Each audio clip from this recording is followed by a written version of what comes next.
Hello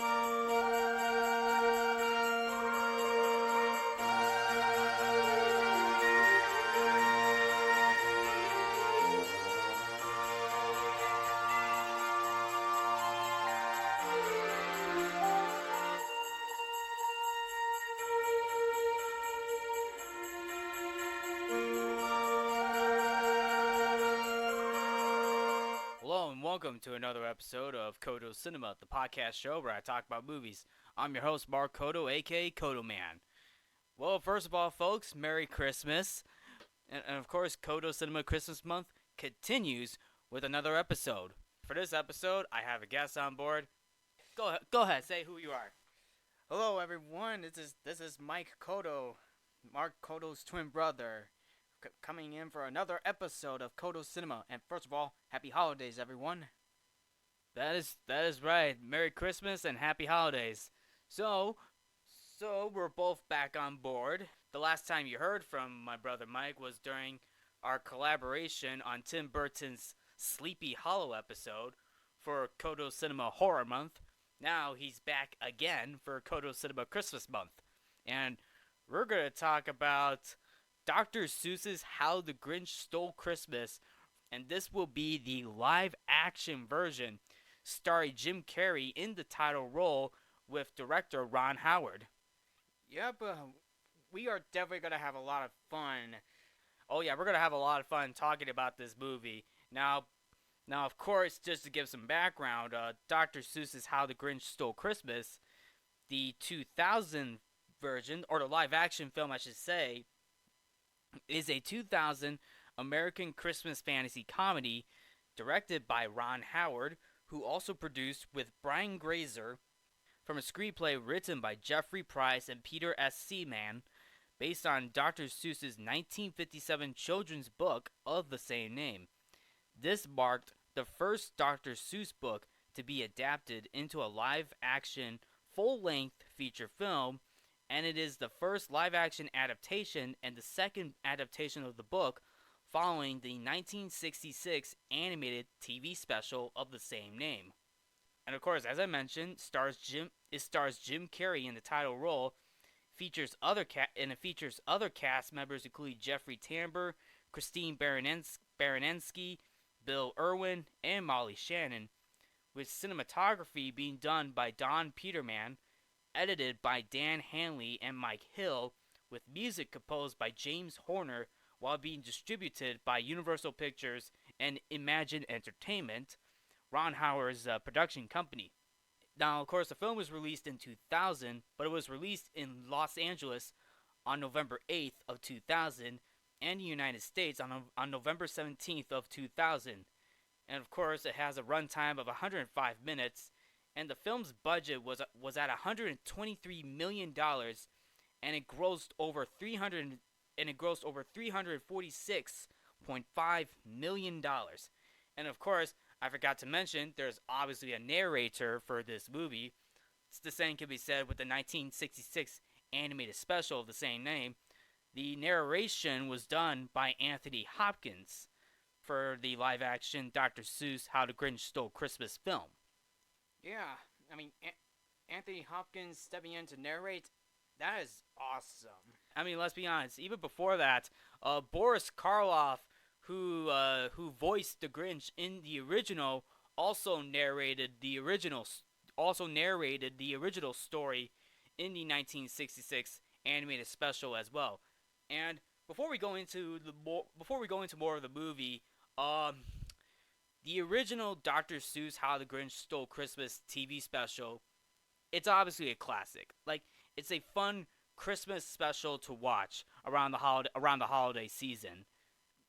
That is definitely true. And they actually aired it on TV in November and December.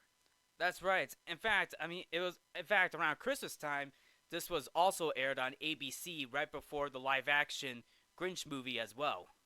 Also, to give it a little more background, me and my brother, we actually grew up watching the original Dr. Seuss How the Grinch Stole Christmas on TV when we were little, and this was prior to that, like after that's done, following the Grinch, depending on what TV channel you'll be watching, either it's TNT or TBS, like after the Grinch, the original 1966 TV special, they will also be playing the Wizard of Oz as well. Like back then, back in the day, me and my brother will both be sitting down watching Dr. Seuss How the Grinch Stole Christmas, the original, and Wizard of Oz on either TBS or TNT. Ah, those memories were good. Yep, and these films hold up very well. Both the Grinch special and the Wizard of Oz hold up so well. Time has gone by quick. I mean, we were little kids, and then now, and every year around Christmas time, they will be playing both the 1966 Grinch and the Wizard of Oz. Yep. But now, of course, years later, now we get a live-action movie with Jim Carrey as the Grinch. Now, to keep in mind, this is basically the first live-action adaptation of Dr. Seuss's book of the Grinch. Keep in mind, because Hollywood attempted to do movies based on Dr. Seuss's work. Sure, yes, they have done a couple of TV shows, but in terms of movies, we're talking movies, right? So Dr. Seuss's How the Grinch Stole Christmas, the one with Jim Carrey, is obviously the first one. This would follow up with The Cat in the Hat with Mike Myers, Horton Hears a Who, to which Jim Carrey would play the Horton the elephant, but that one's in animation. And then of course, the Lorax starring Danny DeVito in the title role. And of course, we also had another Grinch movie that featured Benedict Cumberbatch as the Grinch. Also, Mark did an episode on the 2018 Grinch movie back in 2022. I did a recording on the 2018 Grinch movie a while back. That was probably I want to say a couple years ago, probably. 2022. Yeah, 2022, probably around that time. Yeah, 2022 probably. But obviously it's been a while. Although I did have my own thoughts on that movie. I thought that movie was okay. Although, to be honest, though, I actually like the live-action Grinch a little more. It's like you have two different Grinch movies. Like you got the one with Jim Carrey, and now you got the one with Benedict Cumberbatch. And also, I even did a classic versus remake of that a while back, and I considered the live-action Grinch to be the winner. I say check out both versions of the Grinch. I mean, it's kind of like which one did it better, the live-action Grinch or the 2018 Grinch. In terms of movies, obviously the TV special holds up so well. But in terms of movies, kind of like a pick your poison type of thing. Like which one did it better, you know? But anyway, even upon the film's release for Jim Carrey's Grinch, the film received mixed reviews from critics, and a lot of people liked Jim Carrey's performance as the Grinch. Like Jim Carrey received praise, and in fact, I believe he was nominated for a Golden Globe for Best Actor in a Motion Picture, Musical, or Comedy. And then, of course, the visual effects were also praised as well.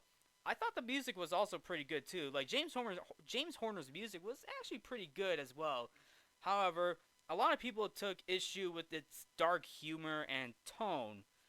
Although I can see where some people were complaining about this, because keep in mind, like this is a movie adaptation where the filmmakers had to like expand the story a little more. If you know what I'm saying, right? So obviously there's gonna be some character backstories of what's going on, if you know what I'm saying, including the plot. It's basically everyone else's opinions on the live-action Dr. Seuss films, either live-action or animation. But with that being said, it was nominated for 3 Academy Awards, and it won Best Makeup and Hairstyling for Rick Baker. In fact, it was also nominated for Best Production Design and Best Costume Design. And I'll be honest, the costume and makeup are pretty good. I mean, the costume and makeup for the Who's and the Grinch are actually pretty good in my opinion. I mean, especially the Grinch. Like, The Grinch's makeup is real good. Here's a fun fact: the costume of this, it was made out of yak hair. It was made out of yak hair. The Grinch costume was made of yak hair, dyed green, and sewn onto a spandex suit. Right, and then I think at one moment, I think during one day of filming, I think both Jim Carrey and Ron Howard both dressed up as the Grinch during one day. Yes, just to get into character. However, for Jim Carrey, despite his good performance, he had a real tough time with that costume. He described the costume as, and I quote, being buried alive. He's basically disappeared into the costume, to be honest. But of course, knowing the fact that the costume and the makeup is obviously a challenge. And it's not just for Jim Carrey, but also to all the celebrities too. And going back to Jim Carrey, in his frustration, he once kicked a hole in the wall of his trailer. And I think they actually hired a CIA agent to, help calm Jim Carrey down. Jim Carrey's the makeup artist who did the makeup for Jim Carrey's Grinch, Kazuhiro recalled that Carrey was initially difficult to work on set, often being irritable and disappearing during shoots, which led to significant production delays, with only 3 days worth of footage being completed after 2 weeks of filming. So the makeup artist eventually left the production, but after discussions with Ron Howard and Rick Baker, Jim Carrey agreed to control his temper, and the makeup artist Kazuhiro returned to the set. And of course, to help Carrey cope with the grueling makeup process, producer Brian Grazer hired a consultant to train him in methods for enduring torture, which is that CIA agent. Yes, it was hell. I can't imagine how grueling that would be to be in the makeup and costume for that long. The makeup application process for Carrey took up to 2.5 hours each day. Oh, 2.5 hours. I thought it was longer than that. Well, they had to paint it and glue it onto him. Okay, so obviously the makeup took about two and a half hours to put on, and that was each day, and that is not easy. No, and Carrey spent 92 days in Grinch makeup, and eventually became more comfortable with the process. So obviously enough, he got more and more comfortable. So each day he got better and better with the makeup and costume. And then of course most of the makeup appliances used for the actors were connected to their upper lips, along with prosthetic noses, ears, dentures, and wigs. And of course, not to mention, Carrey also wore uncomfortable yellow contact lenses for his portrayal of the Grinch, but due to the discomfort, many scenes require post-production digital alterations to color his eyes. That's right. Visual effects were obviously used for this movie. In fact, also before we go to that, during one scene where the Grinch is directing his dog Max, funny enough, the dog is actually a female. The dog actor who plays Max is actually a female. Yep. So anyway, the Grinch who was directing his dog Max, the scene where the Grinch was directing his dog Max, where Max was disguised as Rudolph the Red-Nosed Reindeer, that whole scene was improvised by Jim Carrey, mimicking Ron Howard's directing style. And Ron Howard found the impression hilarious and decided to include the moment in the final cut of the movie. Brilliant! This is not the only time Jim Carrey improvised the scene. There are a few other scenes in this movie that Jim Carrey improvised. In fact, we're also going to talk about some of the other scenes that were not included in this movie. Surprisingly enough, if you have the DVD of the live action Grinch movie, you'll notice there are scenes that were deleted. Now that's if you watch the film on freeform first and then watch it on the DVD. You'll notice right away on the DVD there are certain scenes deleted from this movie, but we'll get to that pretty soon. And Of course, let's go to the visual effects. Like, there are obviously visual effects for use. So go ahead, Mike. The film's visual effects were provided by Digital Domain. Digital Domain crafted and created CGI environments and characters, seamlessly integrating them with live action elements to preserve the magical and whimsical atmosphere of Whoville. The team employed cutting edge technology to enhance the film's fantastical setting, ensuring it aligned with Dr. Seuss' iconic illustrations. His Dr. Seuss's iconic illustrations. In addition to the visual effects, the movie relied heavily on practical effects and excessive makeup to transform Jim Carrey into the Grinch. This involved hours of makeup application using pioneering techniques that allowed for flexibility in Carrey's facial expressions, enabling him to maintain his comedic timing and exaggerating movements despite the prosthetics. Obviously enough, so visual effects were also used for the Grinch as well. So obviously it wasn't just the makeup and costume; it was also the visual effects. And everything is CGI. Almost everything in that movie is CGI and blue screen too. But obviously enough, the sets. I mean, obviously the location, obviously the buildings are pretty real too. I mean, watching this movie now, like obviously, it is on a set. Let's keep in mind, this is basically built sets, but also using visual effects. You know, to get the snow, the sunlight, and of course, the atmosphere of Whoville. And of course, I mean, even the film's opening, you realize already in the film's opening, right? The film opens up inside a snowflake, right?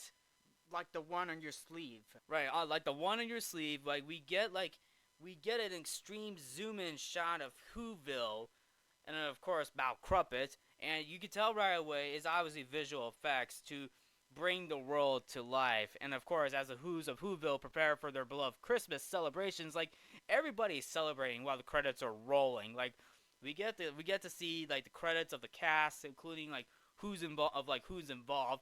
Ba-dum-ts. Get it? Who's involved? Who's involved with this movie? Yeah. Oh yeah, we know who's involved with this movie. It's director Ron Howard. Of course, Ron Howard's involved with this movie. Actually, funny enough, Ron Howard has a cameo in this movie, and aside from him, his family members make cameo appearances in this movie. Like, one of them is Rance Howard as the elderly timekeeper. Yeah, Rance with the beard. Yeah, that's right. Rance Howard, Ron Howard's dad. Ron Howard's dad makes an appearance in this movie. He's the one with the long beard, and of course, if you remember that scene where the Grinch took his special stuff or good stuff, the Grinch tells him, "Hey, old timer, mind if I whip my whistle?" Well, and the old timer's like, "That's my good stuff." That's Ron Howard's dad. Also, Ron Howard's son, Jeremy Howard, is also in this movie. The character is Drew Lou Who, one of the mischievous son of Lou and Betty, twin brother of Stu, and older brother of Cindy. And then, of course, you also have Bryce Dallas Howard, who plays a surprised Who towards the end of the movie. And yeah, she's the one with the braces. And then I believe Ron Howard's wife is in this movie at the end during the song during the song Welcome Christmas. Yeah, that's the name of the song that's the name of the song also, in the Grinch. And including his younger son too, playing the trumpet or trombone. Yeah, that's right. Obviously one of Ron Howard's sons, another son of Ron Howard's, made an appearance. I believe he played I forgot what it's called in the world of Dr. Seuss, but it's obviously a trombone, but I'm pretty sure there's another name for it in the world of Dr. Seuss. Yes, and also the makeup and of course, while Jim Carrey was wearing the Grinch suit, behind the scenes, like on set, Eddie Murphy shows up in his clump suit. That's right, because Rick Baker, who also did the Grinch, also did the Nutty Professor, and I believe he also won an Academy Award for that movie as well. Well, 1996, and I believe Rick Baker took a picture of both Jim Carrey and Eddie Murphy. Actually, that's kind of funny enough because Eddie Murphy was also considered for the role of the Grinch as well, including Jack Nicholson and Adam Sandler. I feel like we're ready to jump into the movie. So I was kind of did start a little bit. So obviously we are introduced to the world, to the town of Whoville, and I'm gonna be honest. While I think the set designs are pretty good, I will say it looks like you're at a junkyard for a good portion of it. Yes. Because if you really think about it, watching this movie, yes, design wise, I feel like, yes, design wise, I think it's pretty good. Production design was pretty good, and I'd like to use the practical effects that it used for the town, even though CGI was involved. It kind of looks like you're in a bit of a junkyard if it was an actual town. Because if you really think about it, you watch the original special. It's supposed to be beautiful, beautiful and whimsical. I mean, it has a lot of color. This one lacks the color and joy of what the original had. It's also dark, and the design, it looks similar to Fear of Loathing in Las Vegas. A little bit, yeah. I mean, to be honest, and to be honest, though, while I still think like it's still good, it could it needed more, Color. It needed a little more color. Maybe just brighten brighten up. Like it could have saturated it. I mean, it could have been a little more saturated, if you know what I'm saying. Just to give a little more color, in my personal opinion. And a little bit of lightning too. That's true. But we're being introduced to all the different townspeople in Whoville. I mean, obviously enough, we get to meet Cindy Lou Who. Obviously, her dad. We get to meet Cindy Lou Who. Her dad is a post office worker who is basically delivering mail. And Cindy Lou Who is wondering, is this all necessary? And the dad's like, sure it is. That's what Christmas is all about. By the way, Taylor Momsen plays Cindy Lou Who. And also, there is a line in the movie that explains why Cindy Lou Who does not grow into her nose. Like if you notice real quickly, she has a human nose. Because you look at the other Who's, they all have Who noses. Cindy Lou does not have a Who nose. Because this is basically makeup. Right, because obviously it's makeup, but the thing is, I don't know the reason behind it, but obviously enough, if you listen closely to what the mayor of Whoville said, he said that Cindy Lou Who hasn't grown into her nose yet. That's the line that he said at the end of the movie. And this was after the Grinch stole everybody's Christmas gifts and taking the entire Christmas town. And especially the line that Anthony Hopkins says, every Who down in Whoville loves Christmas a lot. That's right. This is Anthony Hopkins' narration that opens the movie up. And of course, he also introduces to the Grinch, who lives on top of Mount Crumpet, did not like Christmas. And of course, while the credits were, and while showing the credits,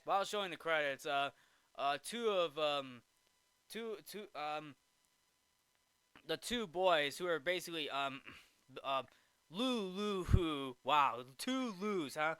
Lou's sons, Lou's the post office salesman of Whoville.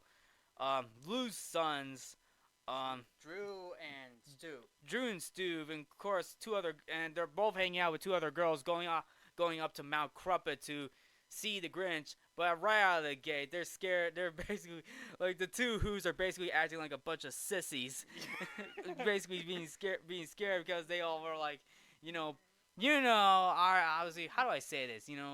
Bad mouthing, or something. Or trash talk. Trash talking, thank you. They're basically trash talking, saying, "Oh, you guys are scared of the Grinch. Oh, you're scared of the Grinch. You're scared of the Grinch." I'm not R2. I'm not R2. Unfortunately, when they both got up to the top and to the front door, they're obviously scared. Yeah. Let's be honest. Karma got into them. Yeah, but until Max comes up with a huge monster surprise, and all four Who's fell off of Mount Crumpet, sliding down in the snow back to Whoville. And that was actually Max who was barking. Yeah, Max is the one who's barking, and not to mention, it was also voiced by Frank Welker. Frank Welker plays. Oh yeah, I forgot that Frank Welker plays Max. Well, anyway, of course, we get introduced to who else? The Grinch. The Grinch. And let's be honest, the makeup looks real good. Actually, the Grinch was having an onion. He was having an onion. Obviously having an onion. I guess that's his breakfast. He's like, oh man. Obviously the Grinch was having an onion for breakfast. Uses it as a deodorant stick. So they want to get to know me, do they? So they want to get to know me, huh? I guess the Who's want to spend a little quality time with the Grinch. I guess I could use a little social interaction. That's right. And we did see the face of the Grinch. Yeah, he gives the grin. He gives that mischievous grin. It was scary but hilarious at the same time. Yep, and also keep in mind in the original he doesn't. I mean, he goes down to Whoville when he was stealing Christmas. This is the first time in the movie he goes down to Whoville. Yeah, he was wearing this cloak. Ozzy, the only difference is that he goes down in disguising himself as a Who. Yes, he was wearing a cloak and a mask. And then a rubber mask. And then of course Anthony Hopkins does his narration. Now of course the Grinch lives up in Mount Crumpet. Now the Grinch hated Christmas. Now please don't ask why. No one knows the reason. Actually, we find out later on why he hated Christmas. And not to mention, he has a saw. Which he gave it to a couple of Who's. It's like, hey kids, here's a Christmas present. Make sure you use the saving. Come on, double time. Move. It could be that his head was not. It could be his head was not straight, just right, or maybe perhaps that his shoes were too tight. Actually, I wish they did that little subtle detail on the shoes, because if you look real closely in the original, he was playing with his shoes. Probably knows that it was too tight. I wish that was included just to give a little subtle detail, but that's my opinion. And including his head wasn't screwed on just right. Of course. I mean, obviously he doesn't screw around with his head. Well, I guess it was probably the mask. Yes, but I think the most reason of all is his heart was 2 sizes too small. We actually saw that in the X-ray when he goes back to the cave.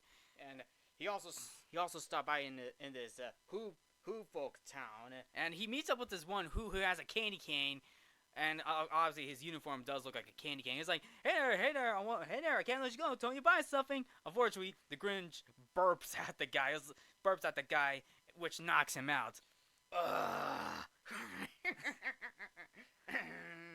And we also have one of the first deleted scenes. Oh, that's right. Okay, so obviously enough, for those of you probably may wonder, there are extended moments where all the Who's are basically shopping, putting up Christmas decorations. There are some extended moments of that, but however, one of the first few ones is when he actually maxed out of the credit card.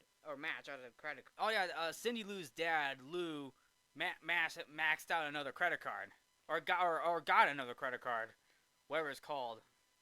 Dad maxing out his credit card on gifts. Yeah, that's one of the first few scenes, and then there's another scene where there was a Who was riding a bike. There was a little trike. Right, and there was also another scene where Cindy goes to school, but however, her dad was called in because Cindy Lou Who wanted to do a special assignment on the Grinch. Yes, and all the blinds opened up. Yeah, and Cindy Lou Who's dad was there, and he explained to and he trying to talk to the teacher. In fact, actually, if you notice real close, actually, this was obviously the same school that he went to when he was a small Who. Oh. Even before that, I forgot to add into context why Cindy Lou Who first heard of the Grinch was actually when Lou's sons, and then of course their two, I guess, girlfriends. They all came down and to tell their dad that they saw the Grinch. Like, Why they were all covered in snow. You could definitely see icicles falling from their faces. And all the people freaked out. Because all the boys were saying, "It was the Grinch!" Everything came to a halt. You hear the music stopped abruptly with some CD rap, and of course, and of course, it cuts to the Grinch saying, "What do you want, Grinch? Oh no!" And then came Mayor of Whoville. The mayor of Whoville is played by Jeffrey Tambor, and oddly enough, another member of Ron Howard's family actually plays a huge role in this movie. Is actually Clint Howard. Clint Howard played the mayor's right-hand man, Hubris. Although I don't think his name is ever mentioned in this movie, but oddly enough, Clint Howard plays the mayor's right-hand man right next to him. And he plays a big role. He plays a big role in that movie, basically being, like I said, the right hand man to the mayor. And the mayor's like, "Hey, Lou, I don't want to break it to you, but we don't want to have this Grinch problem around the holiday seasons, if you know what I'm saying, right?" And I believe the mayor was wondering about the sons. The thing is, Lou lied to the mayor, says, "Oh no, they were just playing up the mountain, doing teenage stuff, you know what I'm saying." But they were like, "But it was the Grinch. It was the Grinch." But their mouths were covered by his father. Yeah. And then the mayor's like, "All right, you heard the man. There's no Grinch problem here." Unfortunately, there is, because we do find out later on that the Grinch and the mayor went to the same school. Yes, it was also a flashback, but flashback, but we'll get to that. So anyway, you could definitely tell the Grinch in disguise is basically roaming around town. He actually shot a little dart at the mayor, and it was like, so, and then he ends up at the post office, messing with other people's Christmas gifts, and not to mention there was another scene that was also cut, and all the people says, "Lou, I need this here by tomorrow. I need this here today. I need this here yesterday, Lou." Obviously in an extended post office scene, especially when all the Who's were decorating Christmas. Right. Something else to mention, like Cindy Lou Who goes into the post office room alone just to put the envelopes in the mailboxes. The Grinch is obviously up in the roof, up in the ceiling, just to not get caught. Unfortunately, Max had a sneeze. Gesundheit.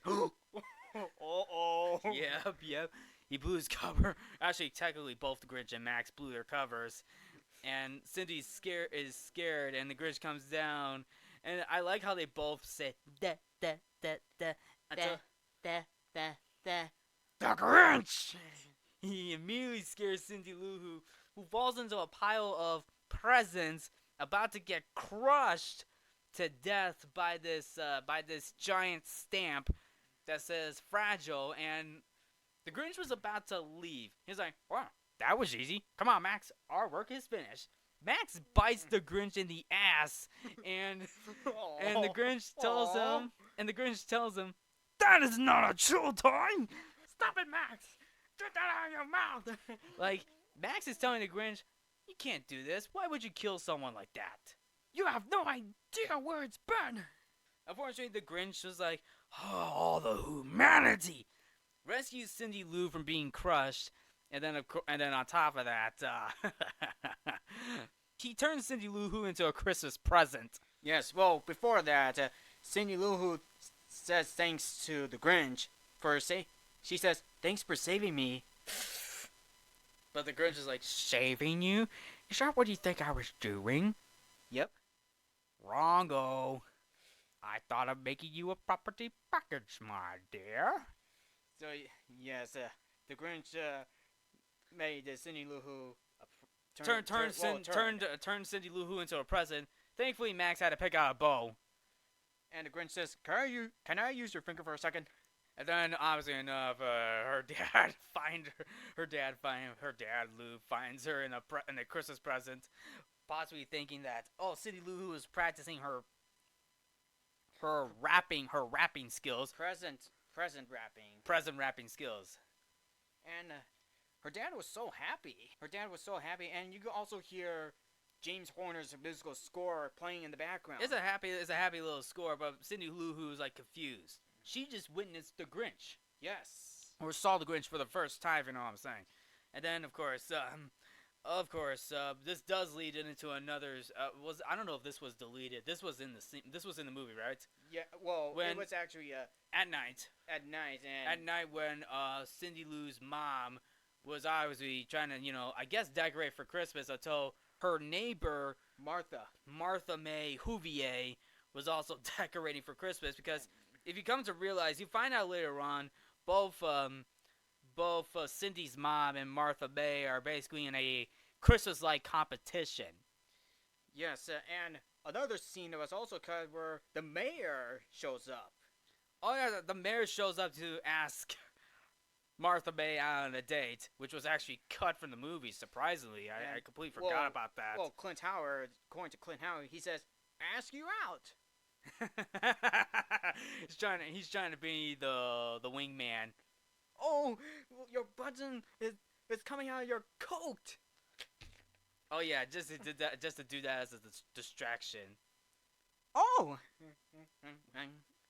And then obviously the Grinch does a prank call to the Who's home, just for a running refrigerator joke, and Lou is like, no, I don't think my refrigerator is running, and the Grinch is like, well, you better go catch it. Oh yes, Daddy's rich. That's what he says. Let's go home, Max. Then they went into dump it to crumpets. Dump it to crumpet. Obviously, they both get sucked up into Mount Crumpet, and of course we get introduced to the Grinch's cave. And I'll be honest, while also bringing in hazardous waste or toxic waste. Hazardous waste in a bag, and it's kind of and while they're bringing that to the cave is pretty big. It is big, real big. Well, before we introduce to the cave, Cindy was singing called "Where Are You Christmas?" That's right. In fact, it was actually written by Mariah Carey, and obviously James Horner composed the music as well. And I would say, James Horner composing the live-action Grinch, it was amazing. And it was actually a pretty good. He actually did pretty good with the score. Well, obviously, the song of "Where Are You Christmas" is obviously a good musical number. I mean, Cindy Lou Who sings it. I mean, Taylor Momsen, who plays Cindy Lou Who, sings it in this movie.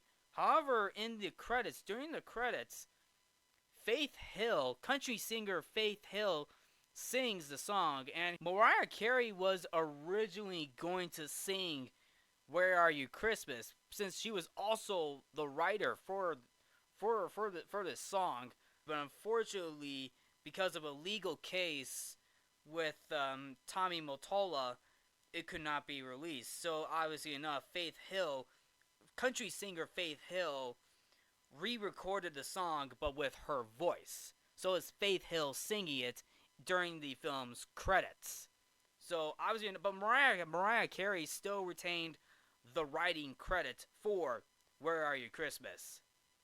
I say the song is pretty good. It is a real good song.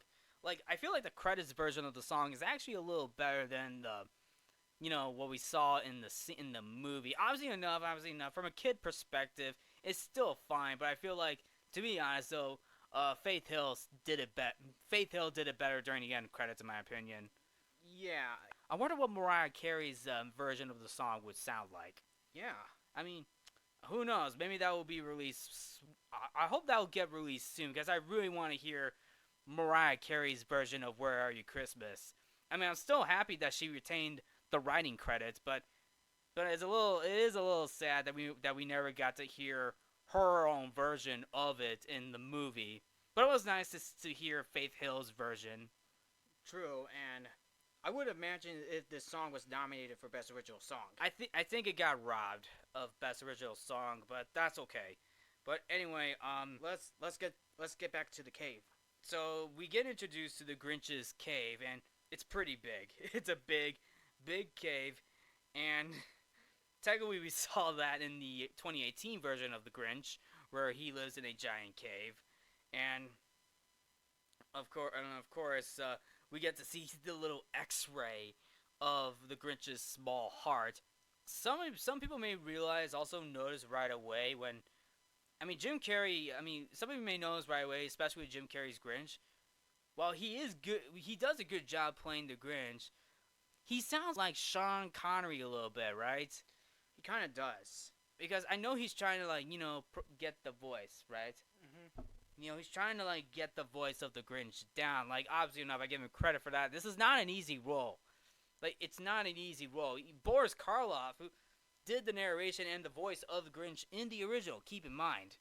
But I will say this, in terms of movie adaptations, Jim Carrey did a better Grinch impression than Benedict Cumberbatch, in my personal opinion. Look, acting wise, Benedict Cumberbatch did pretty good, but in terms of how to get the voice down, it was very inconsistent. It was an American accent.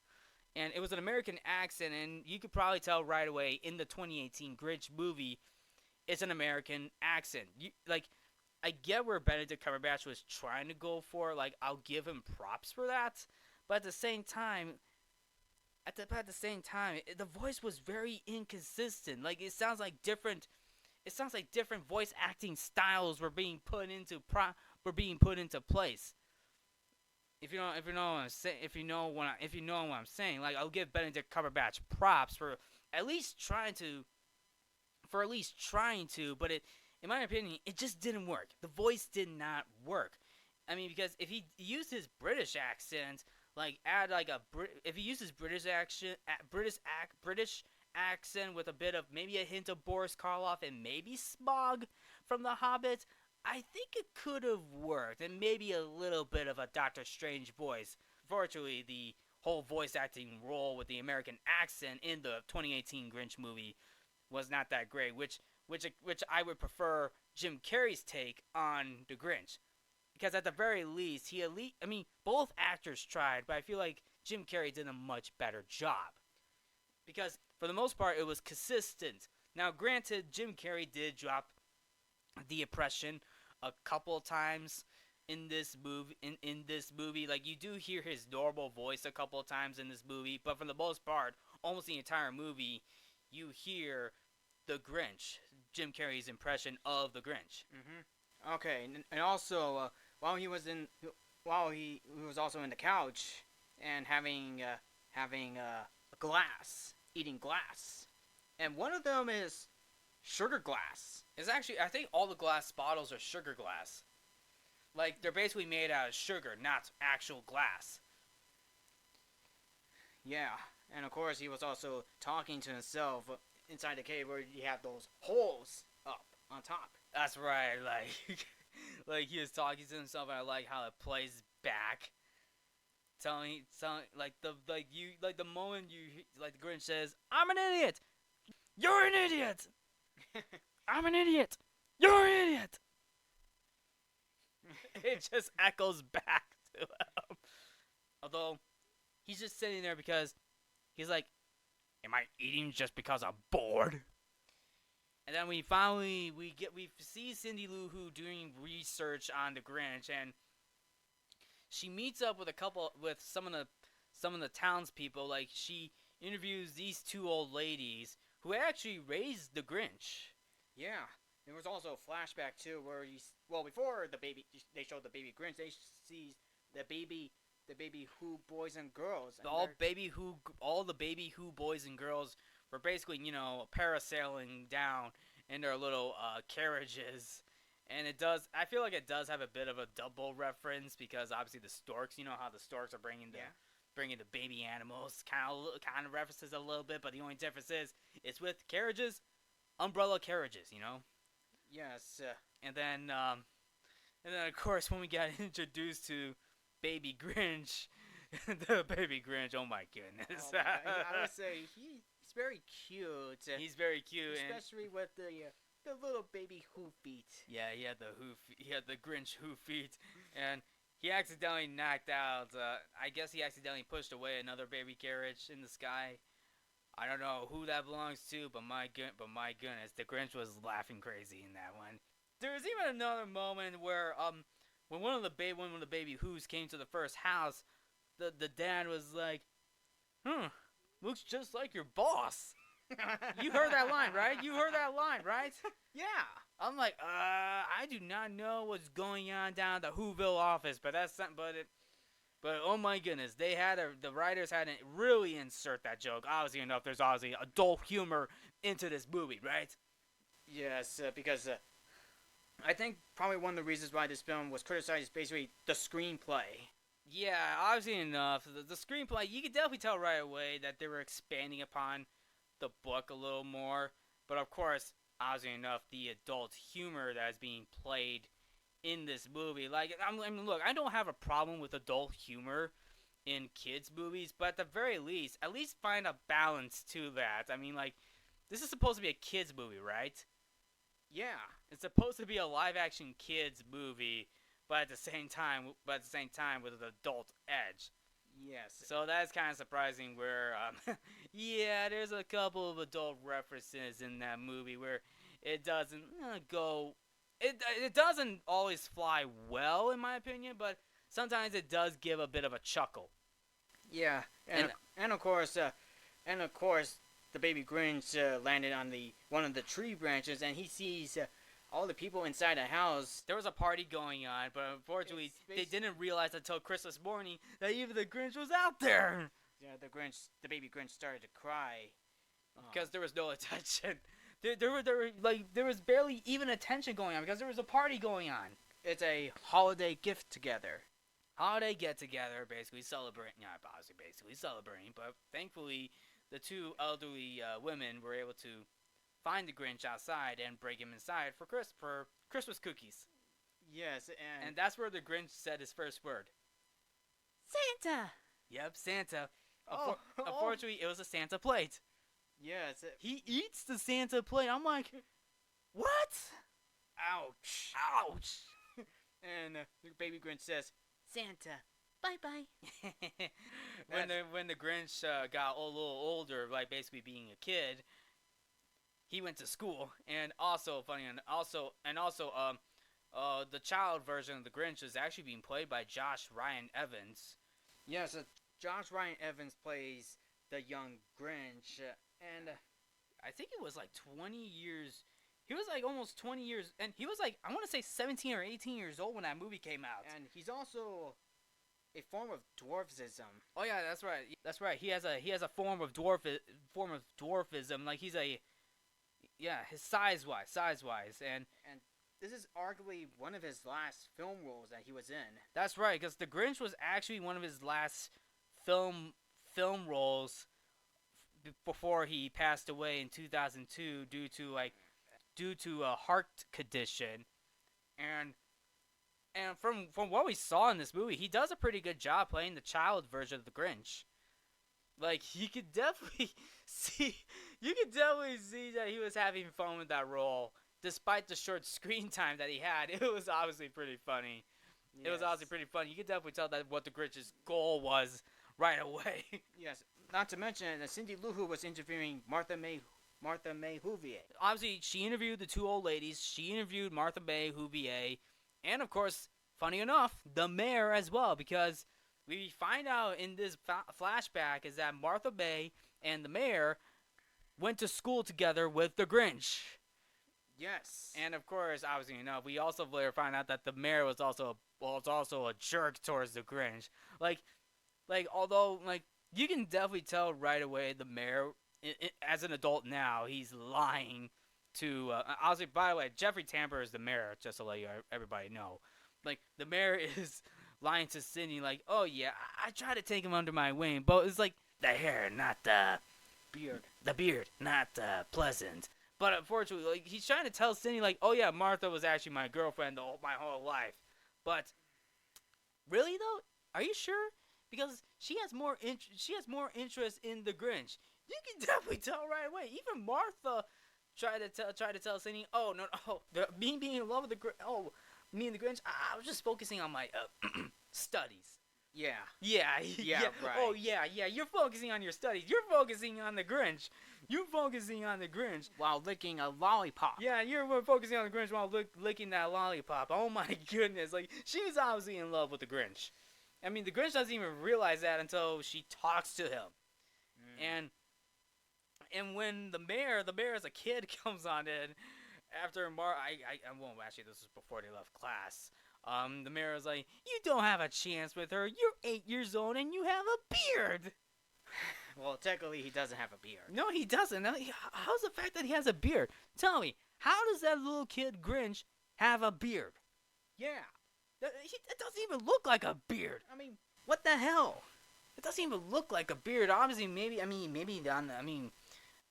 does it even look like a beard? Obviously, you get a full beard on your face, fully. yes.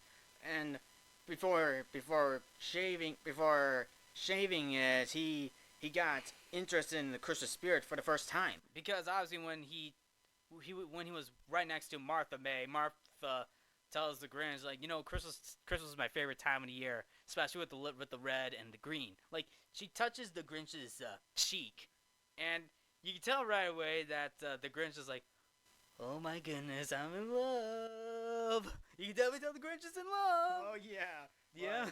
But we're also gonna get to more on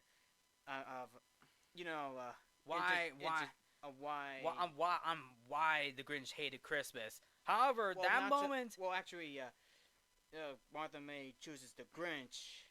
Right, we find out later on Martha chooses the Grinch at the end of the movie, but we'll get to that soon. But we do find out why the Grinch hated Christmas, and this was like after the Grinch got into the spirit of Christmas. Like he's making this little angel out of all the house decorations and of course house appliances too.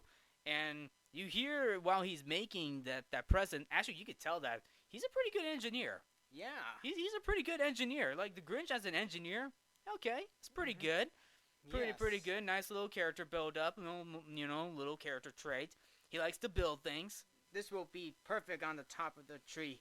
Oh, Martha. Oh, Christmas. It's like at this moment that maybe the Grinch is in the spirit of Christmas, but unfortunately, reality sinks back in when he hears voices inside his head, especially for the teacher, because before he left, the teacher said, "I want everybody to bring a Christmas gift tomorrow." And of course, look your best. And look your best until he hears the mayor's voice as a kid. "You don't have a chance with her. You're 8 years old and you have a beard." And this is where he finds a razor and begins to shave.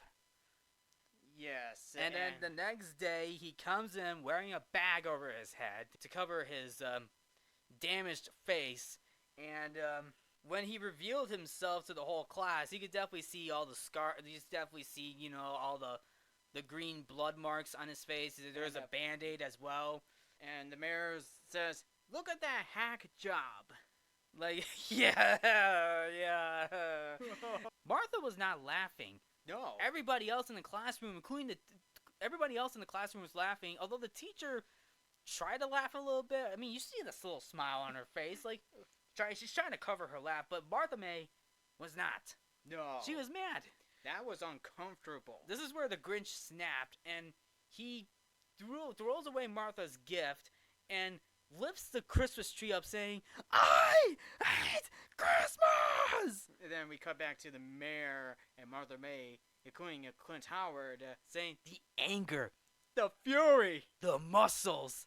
And he throws the Christmas tree across the classroom and runs away. And I'll be honest. That Grinch has good strength. Mm-hmm. I wonder what the 8-year-old Grinch's strength is like. What is it? The strength of 5 Grinches as a kid? Is it the strength of 5 Grinches? Probably, maybe. For the kid version, not the adult version. No, but we're gonna get to the strength later on. And of course, when the Grinch leaves, like Martha goes over to the damaged Christmas gift that she was going to, receive from the Grinch, and she's upset. You see a tear in her eye.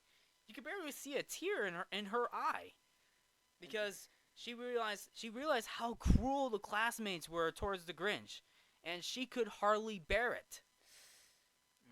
And also, this is the reason why he hated Christmas. Like, everybody was mocking him. The mayor as a kid and everybody else in the classroom, aside from Martha, were mocking him. They were mocking the Grinch because the Grinch came in with a hack job.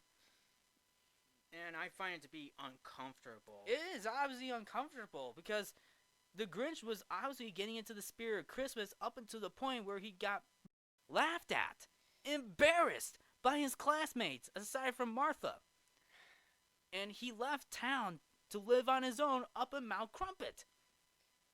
And listen, it is unneeded too, and I'll be honest, there is a moment where this moment contradicts itself, but it is unneeded, but you get the reason why he hated Chris. You could get the reason why he hated Christmas, because remember the line in the movie says, "But whatever the reason, his heart or his shoes, he stood outside his cave, hating the Who's." You know, that's the line, right? Yes. Because here's the thing. In the original, it's left as a mystery to why the Grinch hated Christmas. In this version, actually in both movie versions, we find out why he hated Christmas. But the thing is, in my opinion, the Jim Carrey version did it better. Because in the 2018 one, he was left in an orphanage all alone. And wanted to get into the spirit of Christmas. Mm-hmm. To me, that does not make sense. No. That is a lazy, and to me that does not make sense in a writing perspective. It does not make sense in the 2018 film because he was left all alone, wanting to spend Christmas, right? And him being a part of the Christmas town would have been good. I mean, it would have been good, but unfortunately, the reason that they gave in the 2018 film was not good. I'm sorry, that felt lazy. It just felt lazy in my opinion. This version that Jim Carrey did, I actually felt that. Even though it was unneeded, but you get the reason why he hated Christmas. Well, unfortunately, it does contradict with this one line of dialogue. And it contradicts. And here's the thing. This was after the flashback ended. It cuts back to the Grinch as an adult. You hear the narration from Anthony Hopkins. So, whatever the reason, his heart or his shoes. Okay, we just got a scene. This is a bit of a rant right here. So, writers, you had a flashback that featured a young Grinch as a child who wanted to get into the spirit of Christmas, but ends up hating it after he was laughed at by his classmates. You had a scene to bring up a reason why the Grinch hated Christmas, right? You had a scene, and yet you decided to include that line of dialogue. So whatever the reason, his heart or his shoes, that was included right after the scene. Like, are you kidding me? You could have put that line in the beginning of that movie. Well, you could have had that. You know, keep the mystery going. Keep the mystery going up until that point. Like, this is a reveal of why the Grinch hated Christmas. Or don't include the line at all. The reason why that worked in the original because it was left a mystery. And I liked it how it was left as a mystery. If you want to include the reveal of why he hated Christmas, fine. That's fine. So, you could have done this in two ways. One, keep the line, but put that in the beginning of the movie, and then have that build up to the flashback scene. Or, don't include the line at all. In my opinion, that's pretty bad. That's a bad way because now you're just saying, oh yeah, so whatever the reason, his heart or his shoes, you just went back, you just contradicted what we saw in the previous scene. So why have that line in the first place? You could keep the line, put that somewhere else before that scene. Or don't include the line at all, so, okay, that's our reveal. Fine. I mean, wow, why include that line if you already revealed that scene, alright? To be honest, that's my opinion, but you can see, do you see the continuity of how that's being written into this movie, if you know what I'm saying? Now that the whole flashback scene is, in my opinion, completely pointless after that line was said after the previous scene. I mean, it was still a good scene, but that line now made that scene completely pointless. Oh my goodness. Again, but I like this. I still like the scene for the most part, but the line, I did not like that line. That line ruined that scene for me. But does it ruin the rest of the movie for me? No. I still enjoy the movie for what it is, but still, you gotta do it where you need to write it in where it makes sense. Okay, I'm just saying. But that's my opinion. So anyway, like the narration said. So whatever the reason, his heart or his shoes. Come on, that could have been put in the beginning of the movie. So the Grinch is like, so the Grinch has this book of who's that he hates. He stared outside his cave, hating the Who's. Yeah, he has this book of who's that he really hates. Hate, double hate. Loathes entirely. And then he hears Christmas music and tells Max to fetch a sledgehammer, and the Grinch knocks himself out. I'll take care of these pesky memories. But anyway, even when the Grinch is asleep, he still hears music. And and this is probably the funniest scene in the movie, in my opinion, where he tries to round up the noise. Like, he still hears the Christmas music from Whoville. Well, He has blenders, fills them up with nails, trying to get his contraction to work, and then brings out a simple monkey from Toy Story 3 before Toy Story 3 became a thing, and to make the noise loud, he says, "Play, monkey, play." Gets a jackhammer, starts jacking off on the ground. galore. Oh my goodness! And Max, I feel so sorry for Max. Max is shaking his head while the jackhammer is going off. Like, he's like, come on, the Grinch is jacking off on this jackhammer. Yes. Reminder: this is a kids movie, right? And of course, Cindy Lou Who was on a mission. Yeah, Cindy Lou Who was on a mission, telling the mayor that, so you think the Grinch does not exist? I'm gonna show. And if you all the people of Whoville, you know who you are. Oh yeah, I know. Then so be it. I'm gonna bring the Grinch down myself to be the Christmas cheermeister.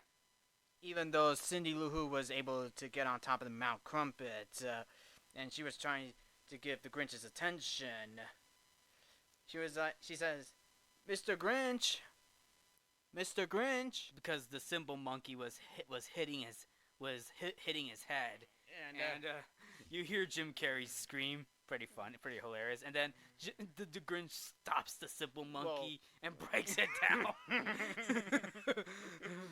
It's also hilarious too. And the Grinch is like, "Hello, little girl. How dare you enter the Grinch's lair? The infamous, the scariness of the Grinch. Now you're doomed."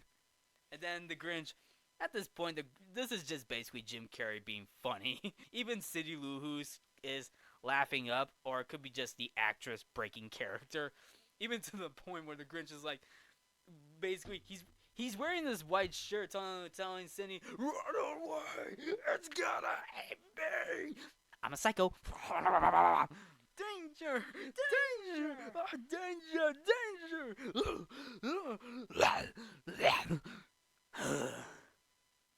Obviously, the Grinch was just acting up. Yes, and then Cindy Lou was like, maybe you need a timeout.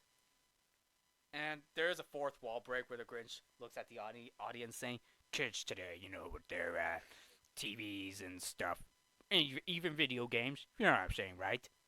What do you want?" Mr. Grinch, I came to invite you to the Holiday Cheermeister. Holiday Hooly Wally? Cheermeister. I don't know what that. Well, obviously Cheermeister. Yeah, it wants to be, the Cheermeister for Whoville for the year. Obviously for the Christmas.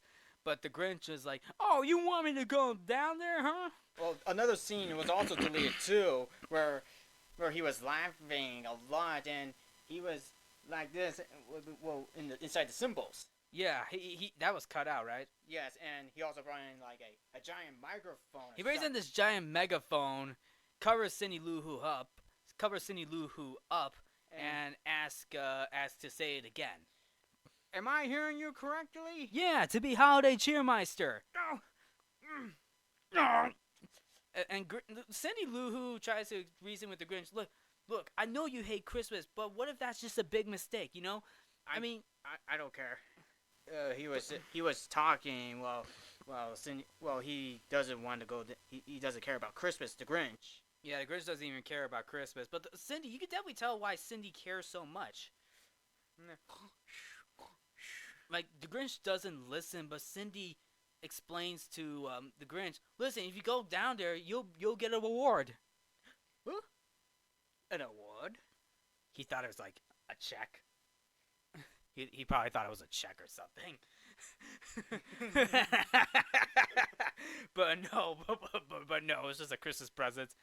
And there's a moment where you hear Jim Carrey's voice saying, "Who knows? This entire Whoville will change my entire future on life." Not to mention, he also uses the line, "Hey, loser!" Did he actually say loser? Yes. To Lucindy? Yeah. Did he actually say that? Loser! I don't remember him saying that in the movie, but okay. But he releases a trapdoor on Cindy to go back to Whoville. And not to mention, Max has this invitation. Yeah, that's because Cindy brought up the invitation to the Grinch, and of course, this is a deleted scene where we never saw in the DVD, but on TV, on Freeform, we see the Christmas light competition, and obviously enough, it turns out Martha May Whoville won. Although, but on the letter it says, and the winner is Betty Lou Who. that's right, because it turned out, yeah, Betty was the one who won, but unfortunately, the mayor decided to pull a trick up his sleeve and decided to name Martha May as the winner. So it turned out, so obviously enough, he kind of cheated. So actually, no, I take that back. He really cheated. That's not good. That's not good. That's not good at all. That's not good. That's not good at all. But whatever. But I still like that scene. I feel like it kind of shows that both Martha and Betty are basically rivals. Yep. I mean, it is a nice scene in my opinion, although I feel like they could have included to show the bit of rivalry between Betty and Martha a little bit. They should have. I feel like that should have been kept in. And also, back to the cave. Now we're back to the cave. This is the part where the Grinch is basically, he's still thinking about going down to Whoville, but it was like, no, I can't do that. Not because of my schedule. My schedule is busy. I forgot what he mentioned, but he actually improvised a line in the movie. He says, 5 o'clock, dinner with me? Well, I can't cancel that. Well, actually, 6 o'clock, dinner with me? I can't cancel that again. Oh, sorry, that's 6 o'clock. That's 5 o'clock. Why did I say 5 o'clock? Well, I guess it's 5 o'clock somewhere in Whoville. And one of them is jazzercise. Jazzercise, loathing with himself, wrestling with himself, and then staring in the abyss. Staring in the abyss. I'm booked. Yeah, and then he says, going to bed, sleeping. Yeah, so basically he's booked until the Grinch comes up with the idea of, until the Grinch comes to realize, but what would I wear? And this leads up to another improvised moment where the Grinch pulls off a tablecloth from a table that is filled with the metal stuff. All the metal appliances, and he pulls it so hard, nothing comes off the table. Like, he pulls it off perfectly. But what he does is he runs back to the table and knocks everything off. Now, that scene was actually improvised because the original idea was the Grinch to pull the tablecloth and have everything fall over. But no, the Jim Carrey pulls it off so quick, nothing falls off. So it is a perfect improvised moment. He goes back and knocks everything over. And that was the take that they used. Mm-hmm. And then he wears the tablecloth, and Max barks at him, and Grinch is like, "That's not a dress, it's a kilt, sicko." Well, technically now it's a dress. It's a dress now because he pulled the tablecloth off. you see like a red band on his leg. And then here's a couple of others that were actually cut from the movie, and those were like the last two. Mm-hmm. And the next outfit that he wore is a Tin Man outfit. It's like the next one he wears is a Tin Man outfit, and he walks in so stiffly and says, "This doesn't fit like it used to." He opens the oven door, and his insides are on fire. Closes it back and throws on a different costume or outfit. It's just basically a beehive, and all the bees are stinging him, mind you. And the Grinch is like, "This is more of a spring look." Ow, ow, ow, ow, ow. He was trying to find other clothes too. He says, "Stupid, nothing, out of date. This is ridiculous. If I can't find something nice to wear, I'm not going." And then until he hears this yodeling who is wearing this yodeling outfit, and the Grinch pulls up this nice little backstage trick with a cane, and grabs this who yodeling like.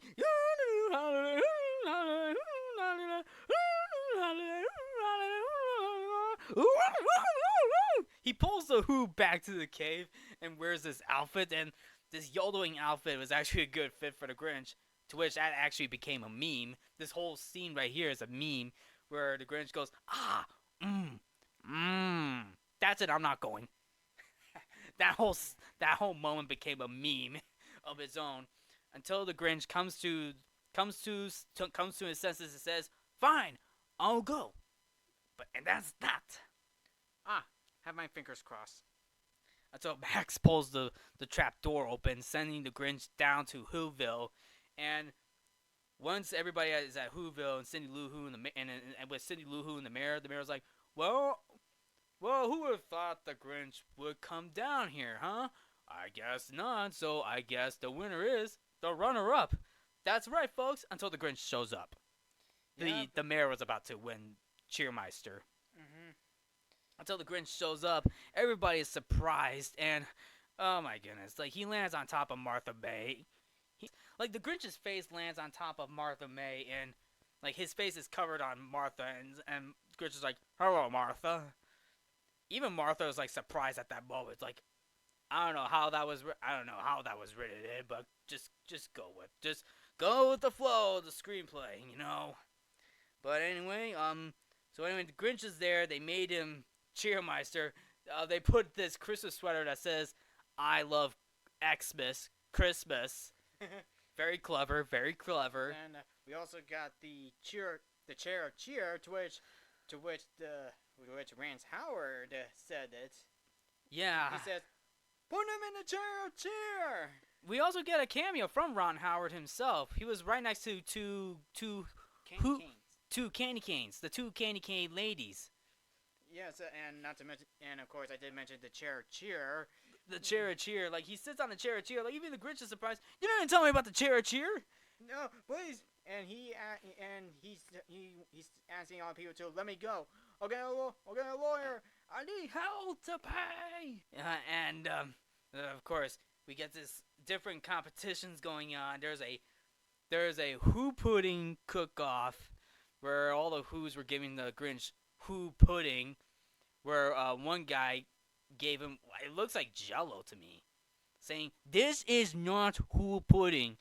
And the Grinch is like, "What is it?" It's probably Who Jell-O. Yeah. And then he did a Christmas conga line, and then he ate fruitcake a la la, and then it's a fa la la, and fruitcake fa la la, and then of course there was a fudge jug. There's a fudge jug, and the Grinch is like, "Come on, is that all you got? Is that all you got?" Like his mouth is full of fudge.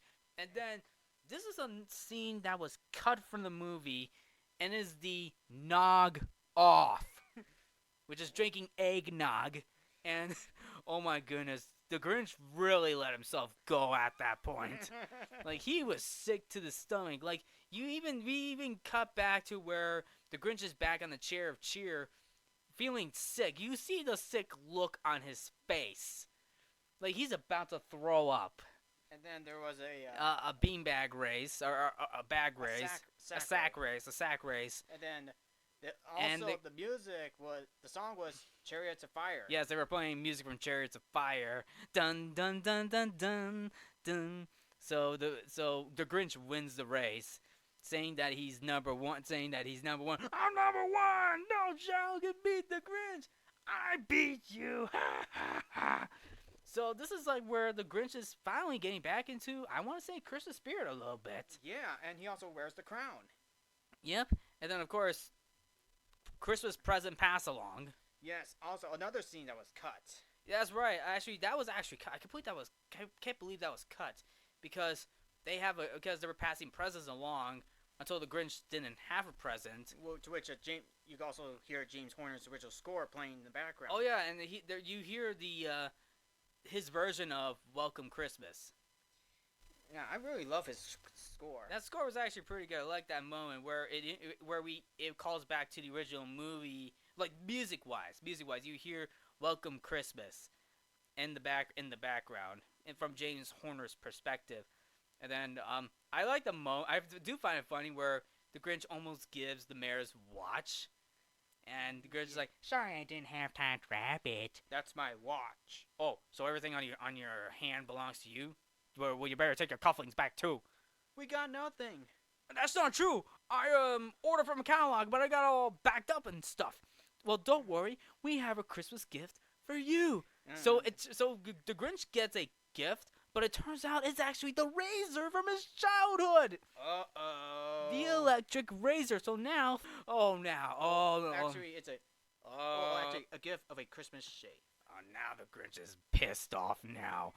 Like cobwebs are basically being dusted right now. He remembers his childhood, like how he was made fun of by the mayor because he said he had a beard, and the reason why he hated Christmas.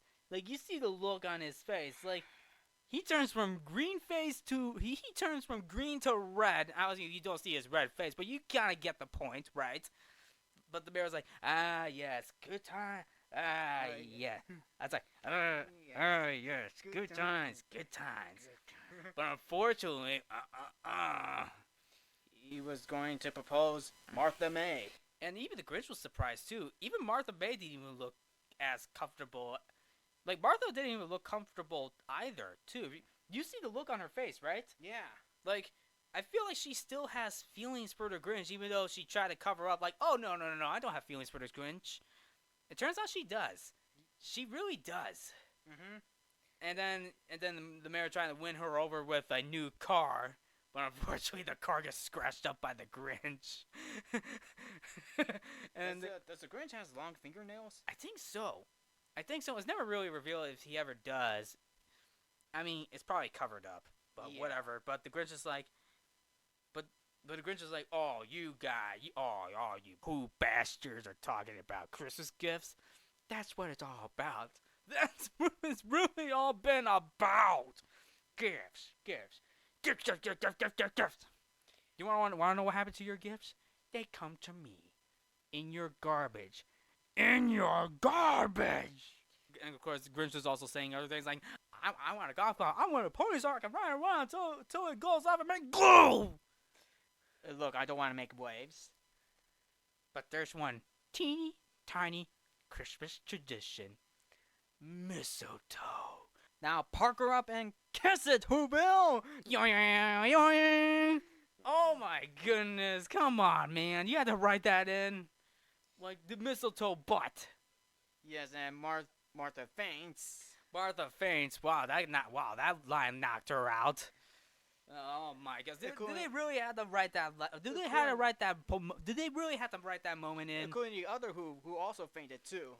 Yeah, all the other Who's kind of like were freaked out. Like it's a way of saying kiss my ass, Whoville. That's what's going on. Is that what the writers were going for? Oh boy, come on! That is just God. But unfortunately, the Grinch strikes back by shaving the mayor's head with the razor that he gave him. Uh-oh, someone is fabulous! I'm gonna be honest. Everybody, you can definitely tell everybody's having a lot of fun with this movie, right? Yes, and then everyone's starting to freak out. Everybody's freaking out because the Grinch is going on batshit crazy into Whoville, and of course, this is where the moment where the Grinch pulls out the Ron Howard's father's special stuff, telling him, "Hey, old timer, mind if I wet my whistle?" Well, Go go go go go go go go go go go go go. that's my good stuff. And he burns down the Christmas tree with a flamethrower while spitting into it from the special stuff. You probably, in case you guys are wondering what that special stuff was, you know what it is. Burn, baby, burn. Oh, the humanity! He says that as the star goes down. Even Martha May, I don't know what was going on in her mind. She was like, "Oh wow, like what? And then of course, like he tries to call, and then of course, the mayor tells his second-hand man, Hubris, "Can you please do something?" Right. He shaves his own head too. Yes, and then all the Who officers are like calling on units. They're going to arrest the Grinch, but the Grinch tries to get away. He calls for a taxi, but the taxi drives by, and this is a funny line. The Grinch says, "That's because I'm green, isn't it?" You know what I'm saying, right? Okay, that was a good joke. That was probably I think that's the funniest joke in the movie. And there's also another funny moment where he stops a small car full of tiny Who's and all done with visual effects, and he takes their car and he says, "Evening, folks. Mind if I ride along? You might want to scooch over." You did the right thing. He drives in that tiny car through Whoville, what is going on? This is all wacky. This is like something you probably see in a R-rated Dr. Seuss movie. This is not even R-rated. This is PG. Toned down. This is like a toned down PG. This is a toned down R-rated version of The Grinch, even though it's PG. Out of the way. Hi. Well, I actually like the part when the little tiny Who's ran away. It was so funny. It's like Grand Theft. It's like Grand Theft Auto, but toned down to be PG. Except this is in Whoville. But up until the Grinch crashes into a fire hydrant. Yeah, he crashes into a fire hydrant, and the car explodes. Never look back at the explosion. That's true. Never look back at an explosion, which the Grinch doesn't do. And that would have bumped it up to wouldn't that bump it up to a PG-13 with that explosion? Probably. Well, it's still PG anyway, so I guess there's technically explosions in PG movies. Yeah. But anyway, the mayor of Whoville is disappointed in Cindy because she brought in the Grinch, and the mayor's like, "Can we get back to Christmas being less Grinchless? Merry Christmas!" And you see all the disappointed look on Cindy's family, and including the timekeeper and the teacher. Yeah, actually, I missed that in the background. I actually missed that. Yes, and she says, I just want everyone to be together for Christmas. I feel sorry for Cindy Lou Who. Yeah, you see how I'm like, she's trying to bring everybody for Christmas, but unfortunately, like the mayor's basically a jerk in this movie. Like why is he yelling angry at a child for at least trying to bring everybody for Christmas? Yeah, the good and the bad. Right? Yes. Oh, by the way, they brought in a spare Christmas tree. I forgot they had a spare Christmas tree.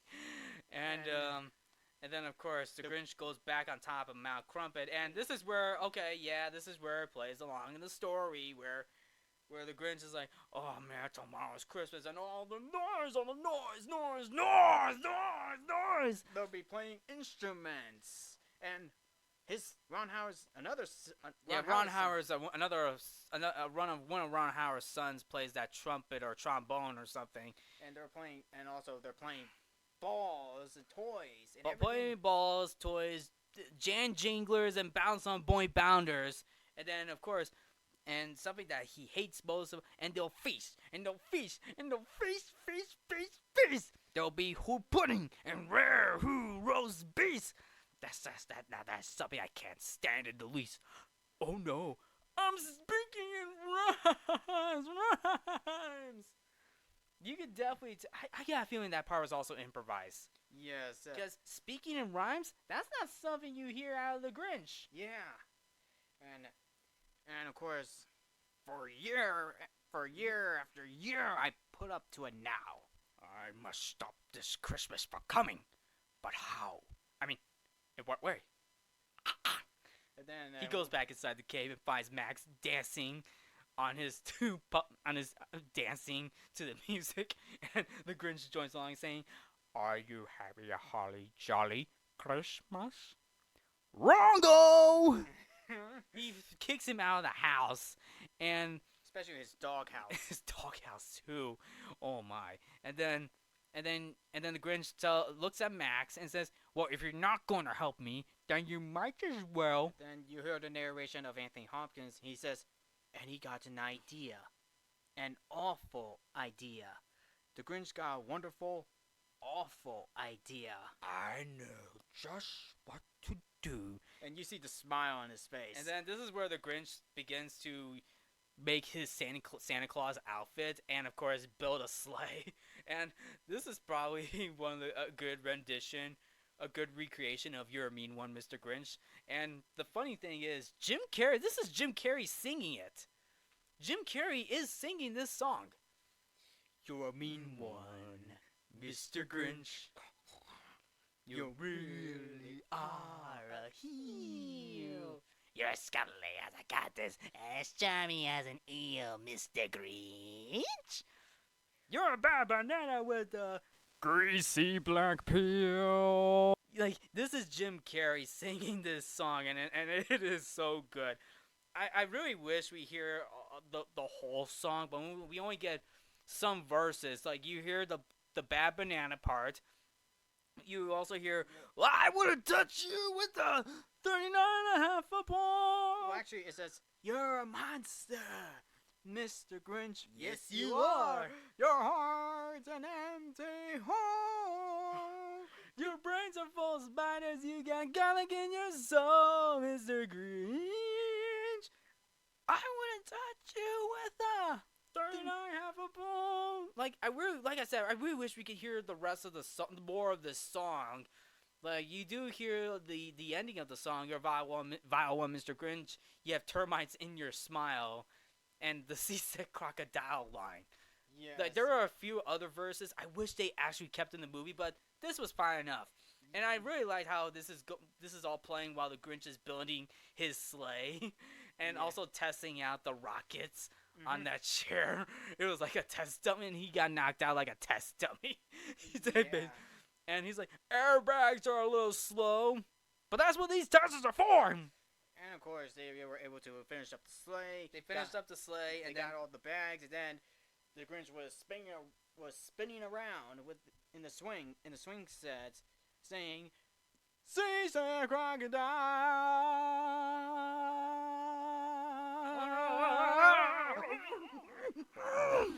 And then, of course, we get the moment. There's another deleted scene. Yes, I mean both brothers are going to sleep for the night, and then of course we also see Lou building a swing set, and of course Martha May Whoville putting down the trophy. Putting down a trophy that she won from the competition. And going to sleep. And then going to sleep. And then, of course, Betty's also wrapping gifts as well. She is very disappointed. She's disappointed that she lost and decided, like, you know what? I'm going to start the day after Christmas. And then Cindy Lou Who says, "I hope you get everything you want for Christmas, Mr. Grinch." And then, of course, the Grinch is spying on Santa. Yes. For takeoff until he realizes that, uh-oh, I forgot the reindeer. Did that stop the old Grinch?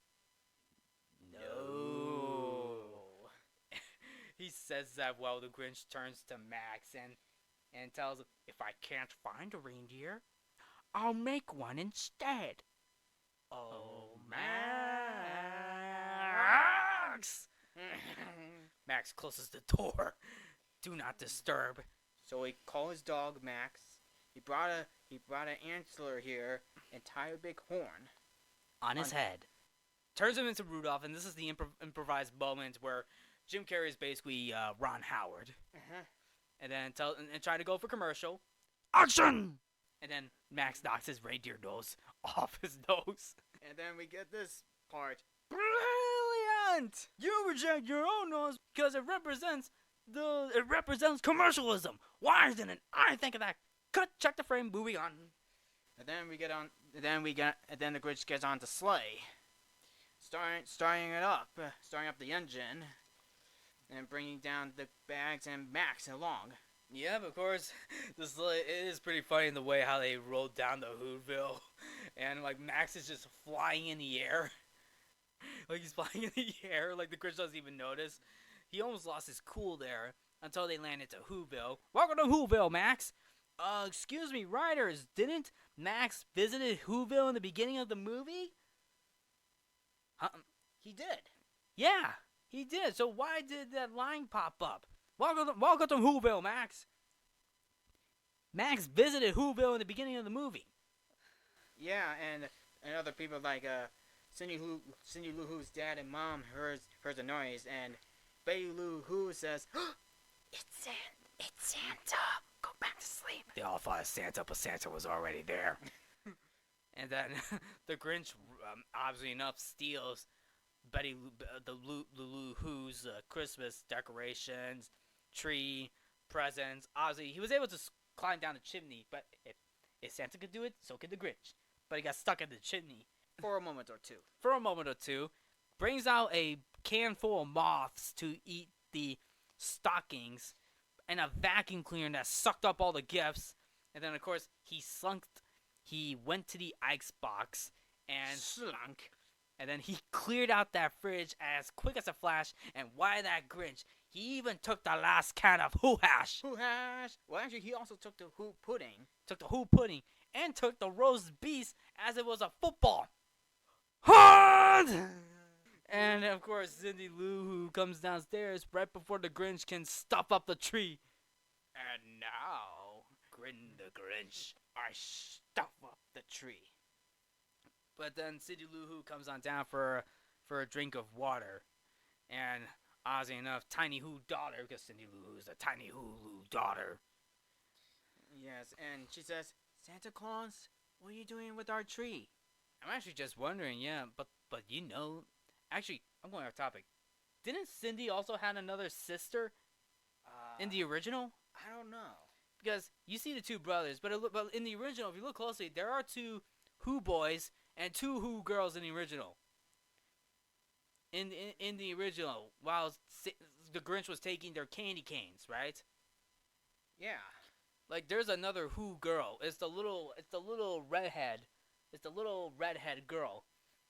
And Cindy Lou Who was the last one whose candy cane got taken away. Mm-hmm. So I'm just wondering, wasn't she supposed to have another sister? Yeah, I mean, why did they not include it? I'm confused on that part, but I'm really confused on that part because in the original, Cindy has 3 siblings, another sister, and 2 brothers. So I'm just wondering, was she meant to have another sister in the live-action movie?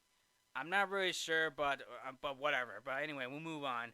So anyway, obviously the Grinch is being he's being this old sneak and thought up a lie and thought it up quick. Why, my sweet little Todd.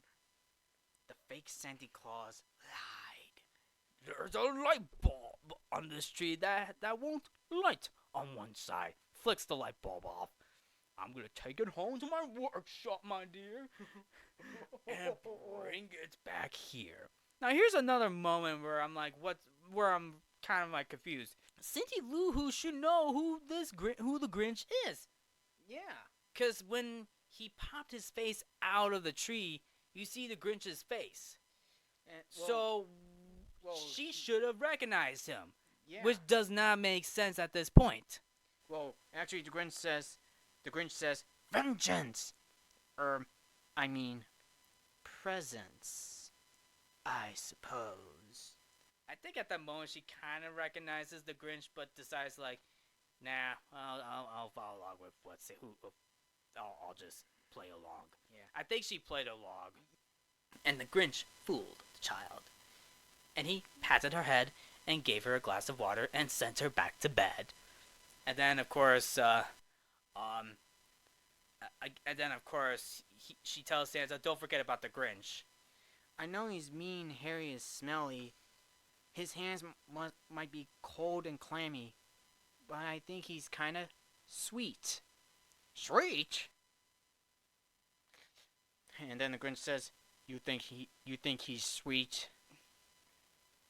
Merry Christmas, Santa. Nice kid. Bad such a character. And then he went back to the chimney and stuffed the tree up. And then the last thing he took was the log for their fire. But he left On the walls were left nothing but some hooks and some wires. And the one speck of food that was left was a crumb that was even too small for a mouse. and he takes the mouse.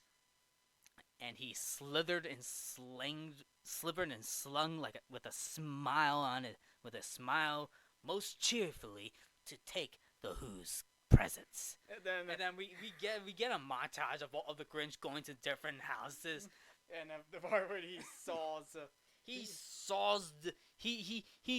saws underneath. He pulls out a saw and cuts around the tree, and the tree comes tumbling down through the hole. And the Grinch is like, "Clearance sale, everything must go." That is basically the funniest part. I think this is the funniest scene in this movie where he takes down that tree.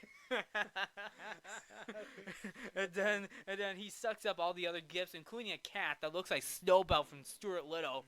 And he gets attacked by that cat twice. Yes, and he also got the ring. He took the ring Martha May's ring while she was sleeping. And then he walks into the mayor's house, and oddly enough, oh my goodness, this is another uncomfortable moment where he kissed Max's doggy butt. Because the mayor is like, "Martha, have you ever kissed a man who lost his tonsils twice?" And the Grinch is like, "No, silly." And then the mayor's just basically puckering his lips. It's like, and then the Grinch is like, but I've always longed for that experience. Kiss me, you fool. Like, Max is so uncomfortable with this moment to the point where his eyes went big and scratched his doggy butt on the carpet. That's also another funniest moment too. Seeing Max do that, but my goodness, that was just that got me cringe. But Max, just scratching his butt on the ground is like, it's a doggy thing. Yes. It's a doggy thing, a funny little doggy thing. But it's where like the mayor kisses Max's butt. That was uncomfortable. Come on, that was just uncomfortable. And we also see the smile of the mayor's face. Yeah, so he got bamboozled by the Grinch, and then the Grinch kept on going and going to different houses. He even takes 5 sparkly apples from a girl's dream. Which that was actually that was really cool. That was clever. And then la la la. Nice little Tarzan transition, and then he gets attacked by that cat again, until he turns off all the power in the town of Whoville. He's about to leave with all the gifts until the sleigh ran out of gas.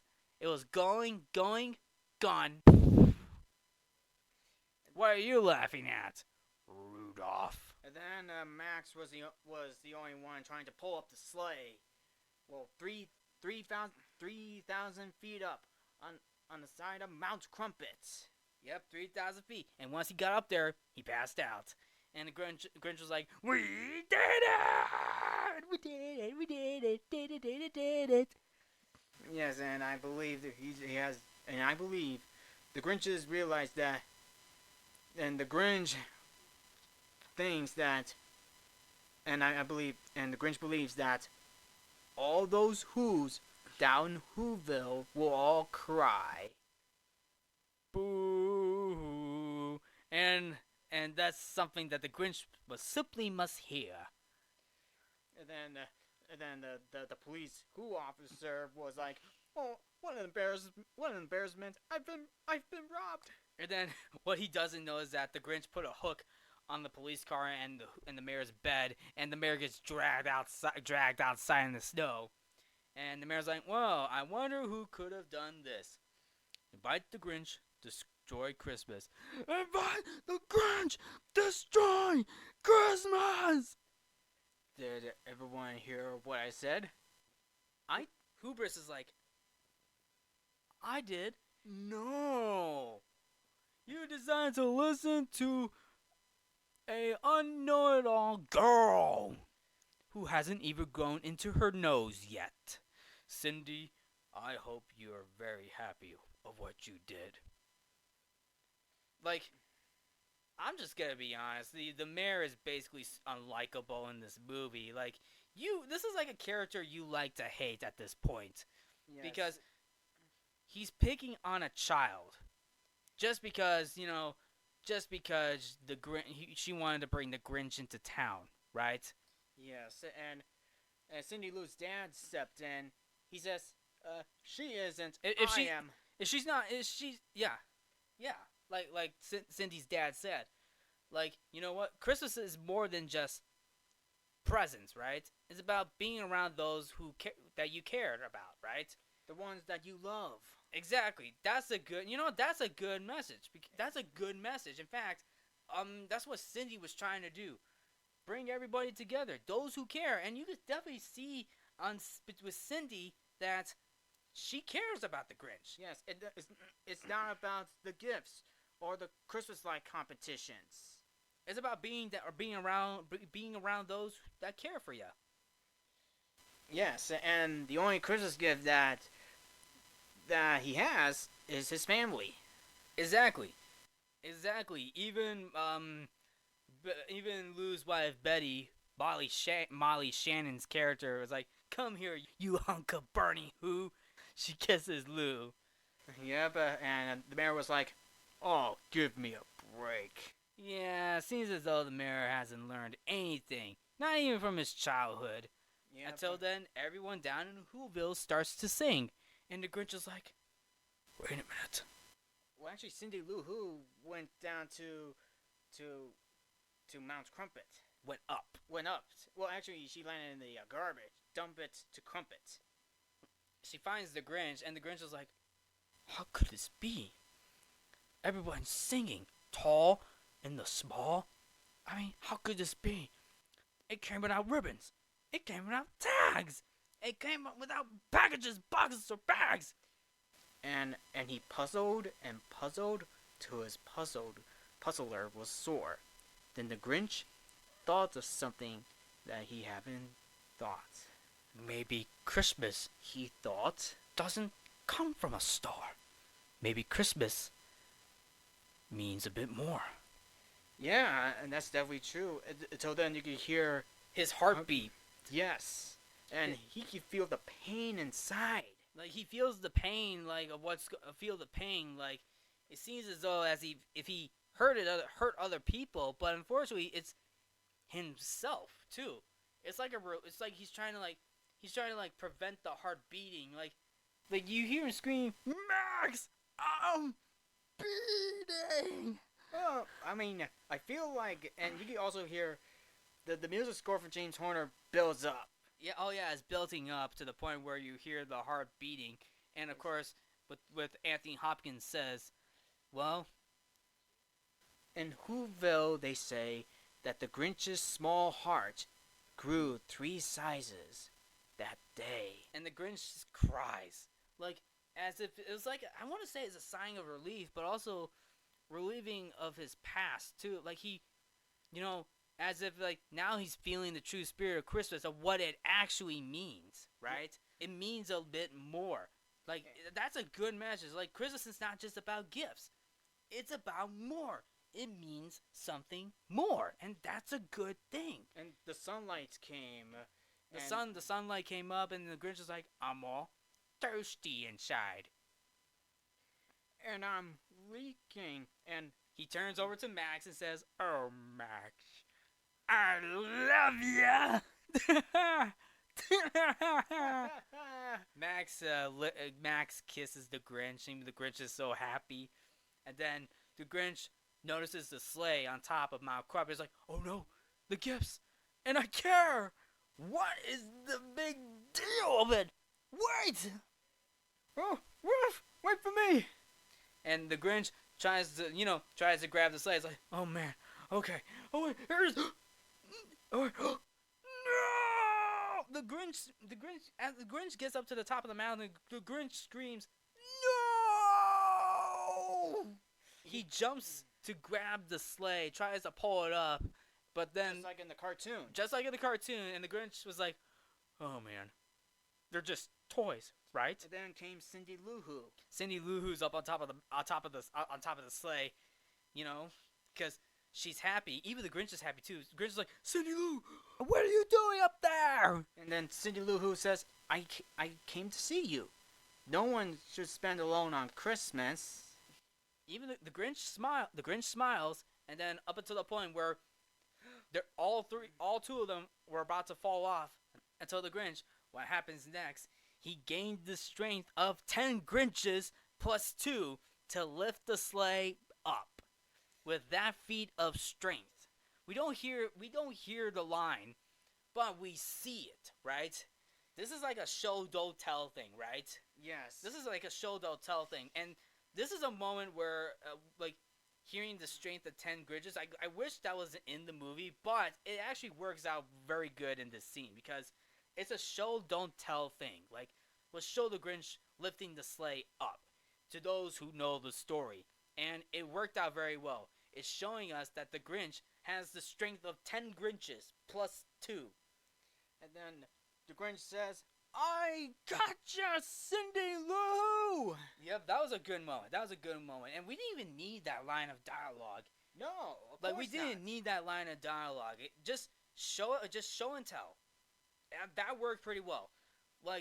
That's another moment where, yeah, I forgot that was a line in the story, but in this instance, it worked out pretty good. We didn't need the line because, for those who know the story, the Grinch had a strength of 10 Grinches plus 2 in the story, and the line being cut. I guess you could say it would be nice if it was included, but at the same time, I'm actually glad this is a writing moment where that line was cut out. Just show us the strength of 10 Grinches plus 2. And then they were able to slide back down to Whoville. Yep. And going off topic for a minute, I am disappointed that was not shown in the 2018 Grinch. We never see the strength of 10 Grinches. The Grinch lifting the sleigh back up all by himself. We never saw it. Even though he tried to do it with his grappling hook, but that did not happen. It was basically the Grinch's reindeer friends and Max lifting him back up in the 2018 Grinch movie. That was something that I was disappointed with. The strength of 10 Grinches was not included in the 2018 film. That was very disappointing. That was a disappointing moment that I did not like in the 2018 film at all. Even though it was an epic scene, but still, it would have been nice if we showed the Grinch lifting the sleigh. And that's what the Jim Carrey version did. Yes. But anyway, going back to the end of the movie, so the Grinch and Cindy Lou Who go back to Whoville. They almost crash into a giant Christmas tree, and with the help of Martha and Betty to slow down the sleigh, and then of course Lou stopping the sleigh as well. Even the Grinch is like, "Thanks for the help, Lou." Well, actually, before that, Cindy Lou Who was like, "Daddy, move!" And then the Grinch says, "Dad, move it!" But thankfully, the sleigh stopped, and of course, the Grinch apologizes and surrenders to the authorities, and he even said this line, "I did. I'm the Grinch that stole Christmas, and I'm sorry." he was going to arrest himself. He was going to arrest himself, but no, the police didn't. Even the mayor was like, "You heard him. He said it. I go with the pepper spray." Yes, I heard him all right. He said he was sorry. I mean, he brought everything back. Yes, he did. If he didn't bring everything back, that would be a different story. Yeah. And of course, everything's back in session. And then, of course, Martha May returns the ring to the mayor, saying that my heart belongs to someone else. Huh? Her heart belongs to the Grinch. Yes. And I actually love the Grinch's reaction. The Grinch's reaction was so good. It's so funny. like you hear him cheering like, just showboating in front of the mayor, and the Grinch tells the mayor, no hard feelings, right? Mm-hmm. And so he pulls a 180 on the mayor, just pulling his shoulder, and you hear his jaw dropped. His jaw dropped, and the Grinch was like, cheer up, dude, it's Christmas. And by the way, that's the end of the mayor. Yeah, we don't see the mayor during the dinner scene. And of course, the Grinch was able to turn back the Christmas lights with the light bulb. Well, he did say there is a light on the street that will light on one side. Yeah. So he fixed that. Yes, he did. And we also get a cameo from Bryce Dallas Howard. Oh yeah, that was a cameo where we see Bryce Dallas Howard. And then, of course, Cindy kisses the Grinch. And then they all sing the Welcome Christmas. Well, actually, before that, after Cindy kisses the Grinch, she says, your cheeks so... And then the Grinch was like, I know. Hurry. And Cindy says, no. Grinch keeps saying, what's it? Stinking? Schmally? Darpagit? No. Warm. So, yep. His cheeks are warm. And then they started singing. Yeah, they started singing. Everybody was singing, and of course the Grinch started singing too, even though he was messing up the lyrics. Yeah, and that's then hilarious too. That's hilarious too. You can definitely tell he's holding Cindy and Martha's hands, right? Yes. And then like two of the people that actually, I'll be honest, cared the most. So yes, but Grinch. I mean, Cindy cared for the Grinch. I mean, to be honest though. The backstory, to be honest, Cindy and the Grinch, I'll say this. They both, their characters were pretty expanded throughout this movie. Yes, they do. Even though, yes, Cindy hasn't grown out into her nose yet. I think that's when she's an older Who, right? Yes. I think that's when the Who's get older. I think that's when her nose will grow out, you know? Yep. And then they have their dinner feast at the cave. And then, of course, the Grinch, that's right, the Grinch, he himself carved the roast beast. Yeah, all right. Nothing like the holidays. Who wants the gizzard? I do. Too late. That will be mine. And then you hear the Where Are You Christmas song one last time. And then yep. I wish they included the narration where, the narration at the end of the special. Yes. Yes. I forgot how it ended. It says, "Welcome Christmas while we stand, welcome Christmas while we stand, heart to heart, hand to hand." Yes, and then we see the snowflake again. Yeah, we see the snowflake again, and of course, that's basically the end of the movie. And then we get a dedication to Gene Spiegel Howard. Gene Spiegel Howard is the mother to mother to Ron Howard and Clint Howard. And then Bryce Dallas Howard is the granddaughter. So, honestly, she passed away in 2000 prior to the release. She died in September of 2000. So basically a few months before the movie's release. And the movie is dedicated at the end. Because it turns out Ron Howard's mom loves Christmas the most. So honestly enough, have a Christmas movie being, her favorite, a Christmas movie being, having the spirit of Christmas being her favorite holiday. Yes, and boy, that was a lot to talk about. I'll say that was a lot to talk about. Now, honestly though, I still like this movie, but I'll say there are moments in this movie where you're probably wondering like, what? Or, huh? Like, there are moments where, yeah, they could have done this a little better, or why include that in the first place. But I still enjoy this. I still enjoy this movie. Like, yeah, this film's got its fair share of problems, but it's still a good movie. I still have fun with this. I mean, Jim Carrey as the Grinch, he was good. Story-wise, I was able to follow along. Sure, it was different. Sure, it was a little different, but at the same time, it still worked. Yes, Jim Carrey did a fantastic job playing the Grinch. I feel like he was born to play the Grinch. I wouldn't go that far, but he still did a pretty good job as the Grinch, even though he sounded like Sean Connery a little bit. Yeah, you can definitely tell that he was having a lot of fun. Honestly enough, he was having fun with this role. I mean, it's not an easy role, but at the same time, you gotta have a little fun with it, right? Yes. Also, other cast members did a fantastic job. Yeah, the cast members did a pretty good job as well. James Horner's music was pretty good too, especially "Where Are You Christmas" was actually played in the end credits, which is still good. And of course, the makeup. The makeup, oh yeah, the makeup. The makeup was very good, and that makeup really deserved that Oscar. Rick Baker did a fantastic job doing the makeup in this movie. Yep, pretty much, yeah. And of course, but also the criticism has to go to the darker tone of the movie. Yeah, the tone was obviously a little darker than what the book had. And then, I mean, obviously enough, I wish it was a little lighter, but at the same time, it didn't. But at the same time, I was still able to follow along with it pretty well. Mm-hmm. And of course, Ron Howard did a fantastic job. I think Ron Howard did a pretty good job directing this movie. I really wish the writing was a little better. Remove some of the jokes. I mean, there were a couple of jokes where I guess they could have at least taken out of proportion. Yes, but and of course, borrowing elements from the book. Technically they did use the book, right? Yes, they did use the book. The same could be said with the live-action Cat in the Hat movie, to which it was the last live-action Dr. Seuss movie. That's right, because the live-action Cat in the Hat movie with Mike Myers was the complete opposite.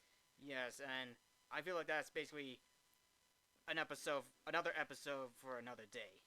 Right.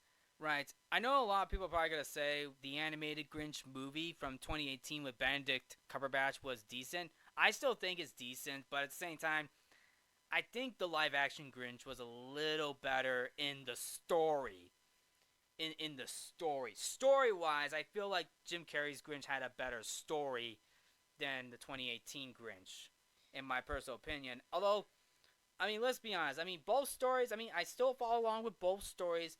Although I think, in my opinion, the 2000 Grinch did a bit of a better job than the 2018 Grinch movie story-wise. Yes, despite the flaws it has. I mean, both movies have flaws, but I believe both of them are still enjoyable to watch. But they are watchable. All Grinch movies, including the original film, including the original special, are watchable.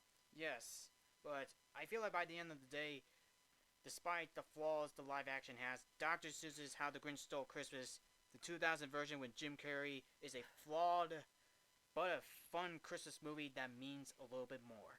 That's right. And anyway, that would be a wrap on this episode. And Mark, I want to say thanks again for having me on. I really enjoyed recording this episode. It was a lot of fun, and I look forward to season 7 of Codo Cinema. That's right. And to everybody else who is watching and listening to this episode, to anybody, I wish you all happy holidays, and I hope you have an amazing Christmas time with your families. Yeah, that's right. If anybody's listening to this, have a Merry Christmas, Happy Holidays. Although there will be one more episode before the end of the year, so obviously enough, there is one more episode. This is arguably the penultimate episode for season 6 of Codo Cinema, and of course, Codo Cinema Christmas month is almost over. So, arguably enough, there is one more episode left until the end. There is one more episode, which means the season finale of season 6 of Codo Cinema will be coming up soon. So, Anyway, to anybody who's listening, what did you think of the live-action Dr. Seuss How the Grinch Stole Christmas movie? Did you like the movie? Did you not like the movie? Did you think the film holds up? I would like to hear your thoughts. And thank you all for tuning in to Codo Cinema. I'm your host, Mark Codo, aka Codoman. And I'm Mike Codo. Remember to watch movies and stay positive.